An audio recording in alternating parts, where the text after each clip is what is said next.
Բարև ձեզ։ Այսօր քննարկելու ենք միանգամից մի քանի կարևոր թեմա. կադաստրային քարտեզներում առկա անճշտությունները, անշարժ գույքերի տվյալների համադրման խնդիրները, ինչպես նաև վթարային բնակ ֆոնդի ու չօգտագործվող արտադրական շինությունների վիճակը։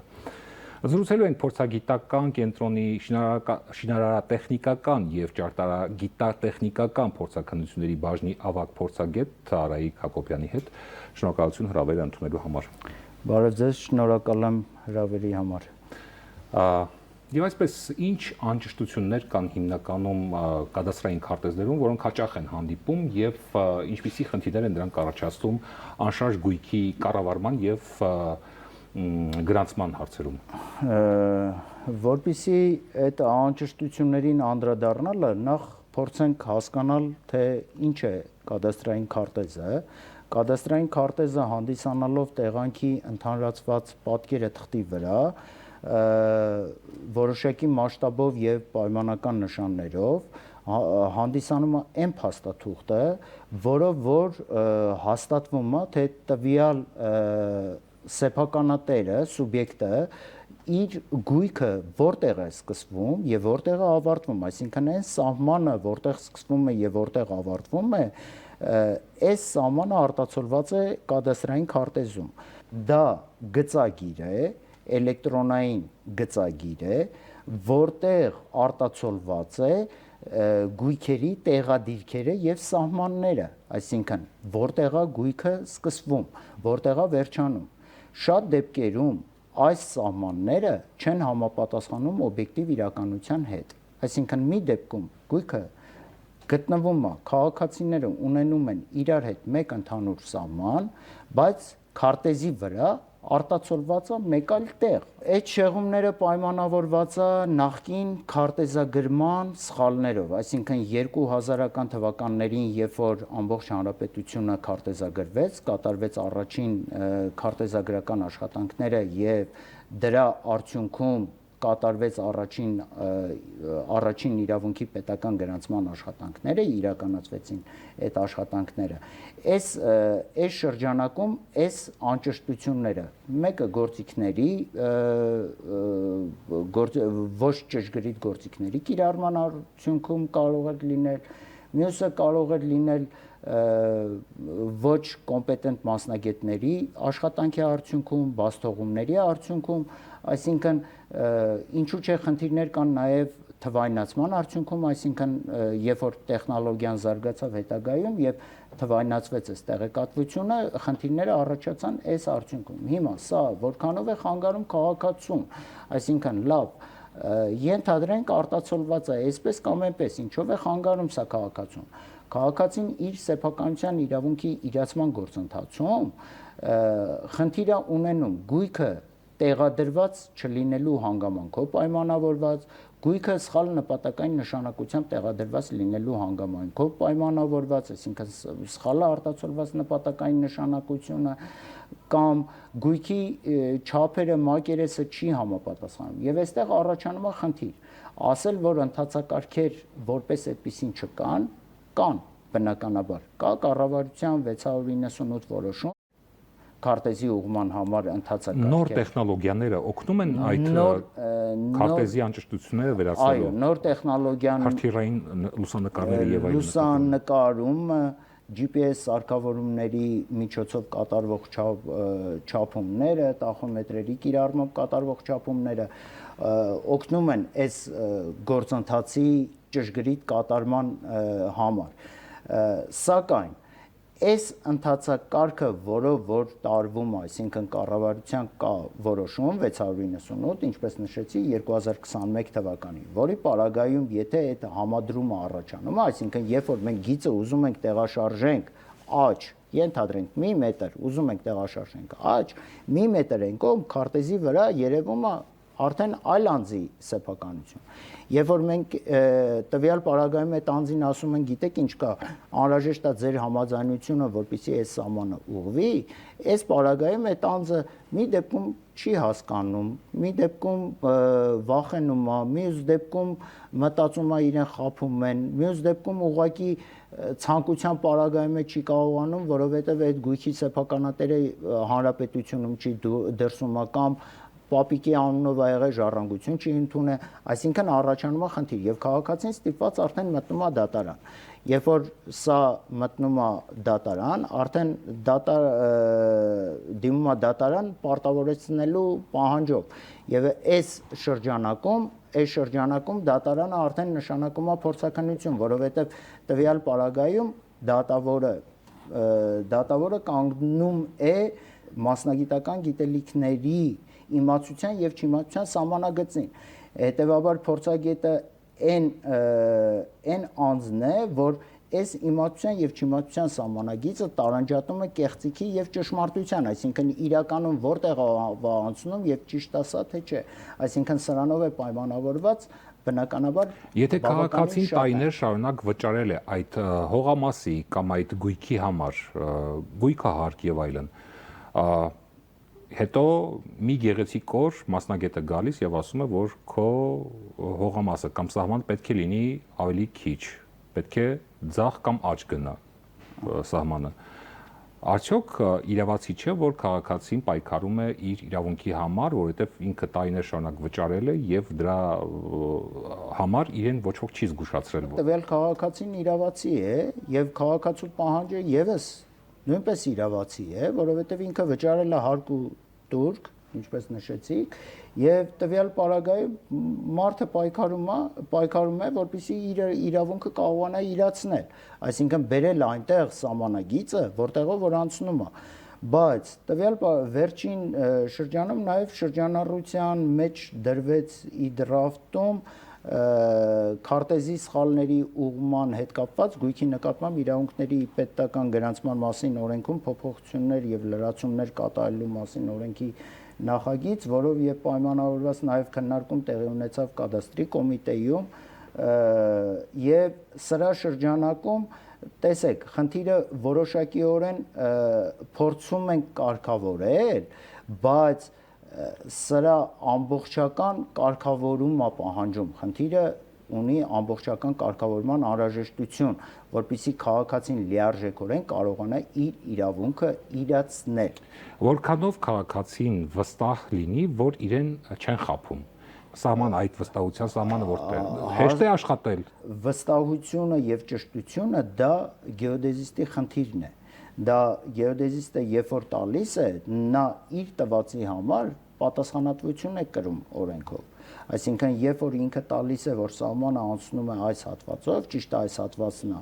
բայց կադաստրի կոմիտեն կամ այլ պետական կառավարման, տեղական ինքնակառավարման մարմին ասում են, օրինակ, այդ հատվածում անցնում է ճանապարհ, բայց այդ մինչև այդ քարտեզ գծել է, այդ տունը կառուցած էր այդտեղ։ Այսինքն եթե ճանապարհ է, նշանակում է հողային օրենսգրքի 60 հոդվածի հողը, չի կարող լինել քաղաքացու սեփականությունը։ Հիմա այս համատեքստում, այս նպատակային նշանակությունների սահմանման համատեքստում նաև Վճռաբեկ դատարանը ունի նախադեպային որոշում, որով որ անդրադարձել է այս խնդրին, այսինքն որքանով է հավաստի 60 հոդվածի հետ առնչություն ունի թե չունի։ Ինչ է ասում Վճռաբեկ դատարանը իր որոշմամբ։ Ասում է, այն մարմինը, որ կարող է տրամադրել արժանահավատ տեղեկատվություն, թե հողամասը ներառված է հողային օրենսգրքի 60 հոդվածով սահմանված հողամասերի ցանկում, թե ոչ, այդ արժանահավատ լիազոր մարմինը դա տեղական ինքնակառավարման մարմինն է։ Ինչու՞, որովհետև տեղական ինքնակառավարման մարմինն է, որ մշակում է գլխավոր հատակագիծ, հողերի օգտագործման սխեմա, քաղաքաշինական գոտիավորման նախագծեր, այսինքն տեղական ինքնակառավարման մարմինն է։ Հիմա իմ ասելիքը խոսքը հետևյալն է. եթե ըստ էության այն չի հանդիսանում հողային օրենսգրքի 60 հոդվածով նախատեսված հողամասերի ցանկում, ապա այս ընթացակարգերը բնականաբար որոշակիորեն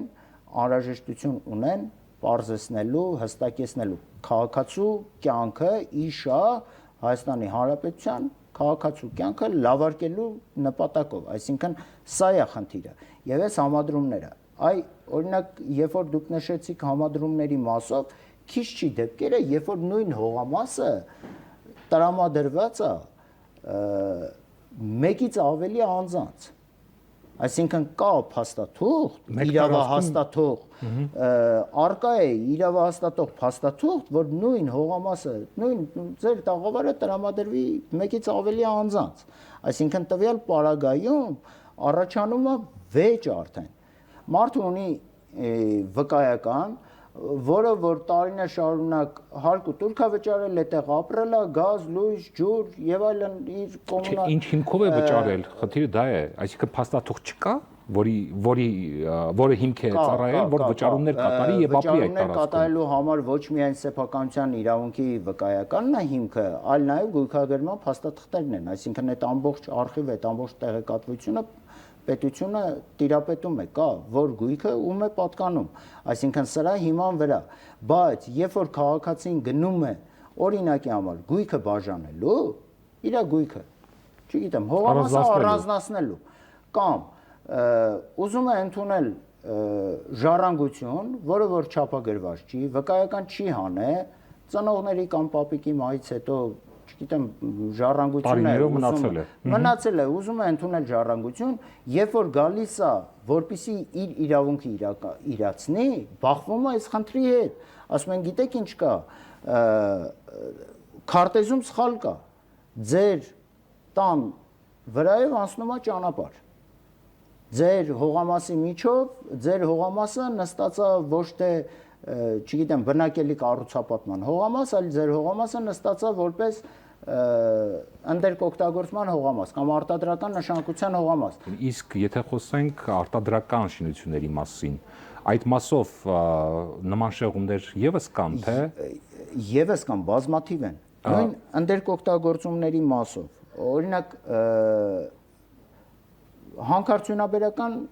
երկիր է մեր երկիրը ըստ էության, բայց խորհրդային տարիներից արդյունահանված շահագործված հանքավայրը նույն քարտեզում արտացոլված է որպես ալոտավայր, անասունների արածեցման ինչ-որ վայր։ Այսինքն, սա խոսում է այս սխալների մասին, նույն արտադրական տարածքների հետ կապված, նույն հասարակական տարածքների հետ կապված, նույն պետական գույքերի հետ կապված, այսինքն այս սխալները միայն քաղաքացիների համար չի, այսինքն տեղական ինքնակառավարման մարմինների գույքերի հետ կապված, այսինքն այս սխալները գլոբալ են։ Եվ այս գլոբալ խնդիրների պարագայում երբեմն, չգիտեմ, հարևաններն են վիճում, սահմանային վեճ է լինում, որի պարագայում բնականաբար մտնում են դատարան, այսինքն այս խնդիրների պարագայում բնականաբար առաջանում է։ Շենքերի կառույցների տեխնիկական զննմամբ դուք զբաղվում եք։ Փորձագիտական կենտրոնը հետևյալը կասեմ, շինարարատեխնիկական փորձաքննությունները, շինարարատեխնիկական ճարտարագիտատեխնիկական փորձաքննությունները, իրենք ունեն 4 ենթատեսակներ։ Շենքերի վիճակի տեխնիկական զննությունը առանձին ենթատեսակ է, որը որ փորձագիտական կենտրոնը չի զբաղվում համապատասխան մասնագետների բացակայությամբ պայմանավորված։ Իսկ մնացած մյուս 3 ենթատեսակներով, թե հողաշինարարական, թե ճարտարագիտական կառուցվածքների փորձաքննությամբ մենք զբաղվում ենք։ Վերջին տարիներին նորագույն տեխնոլոգիաները ինչ կիրառություն ունեն փորձագիտական կենտրոնում, ինչ է կանում, ինչ եք ստացել։ Ուրեմն հետևյալը կարող եմ նշել, հենց այս տարի մենք փորձագիտական կենտրոնը ձեռնամուխ եղավ ձեռք բերելու համաշխարհային առաջատար կազմակերպություններից Trimble ընկերության ռոբոտացված էլեկտրոնային տախոմետր SX12, որը որ ապահովում է, որը հագեցած է սկանավորման, եռաչափ սկանավորման համակարգով, ինքը իր տեսակի մեջ աշխարհում հանդիսանում է համաշխարհային առաջատար, այսինքն անգերազանցելի։ Գործառույթը ինչ է։ Գործառույթը ինչումն է կայանում։ Համեմատության համար բազմաթիվ են մեզ մոտ դեպքերը, երբ որ քրեական վարույթ է նախաձեռնված ապօրինի ընդերկօգտագործման եւ թաքցված շահագործված եւ թաքցված պաշարների օգտակար հանածոյի պաշարների հանքավայրերի հետ առնչությամբ մասին, դրանց առնչությամբ։ Ուրեմն տվյալ պարագայում գործիքը հնարավորություն է մեզ տալիս, որպիսի մենք չափումը իրականացնենք գերճշգրիտ, այսինքն հաշվարկենք արդյունահանված լեռնային զանգվածի ծավալը գերճշգրիտ։ Հիմա ես համեմատություն բերեմ։ Եթե նախկինում մինչև այս գործիքի ձեռքբերումը մենք չափումը իրականացնում ենք մոտավորապես GPS-ի տախոմետրի կիրառմամբ իրականացնում ենք, բարձունքային ճշտությունն եմ ասում, մինչև 5 սանտիմետր ճշտությամբ, այսինքն 1 հեկտարը, եթե ես վերցնեմ 5 սանտիմետր հաստությամբ, այսինքն ճշտությունը այդ մակարդակը ծավալի հաշվարկման,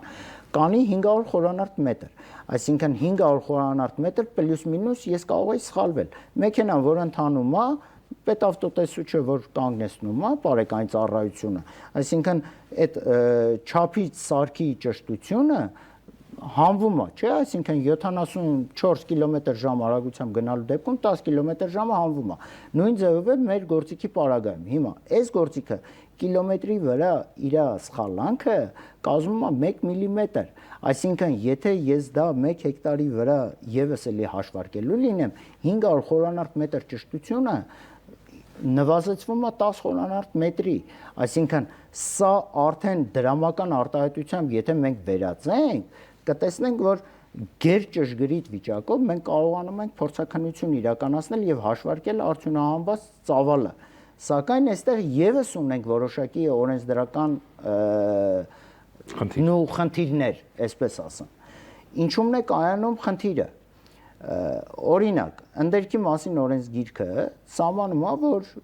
համապատասխան ուսումնասիրությունների տրամադրման պարագայում անհրաժեշտ է ներկայացնել քարտեզագրական նյութեր։ Այսինքն այդ քարտեզագրական նյութերը առանց նշելու էլեկտրոնային տարբերակով, եռաչափ մոդելով։ Հիմա անձը գնացել է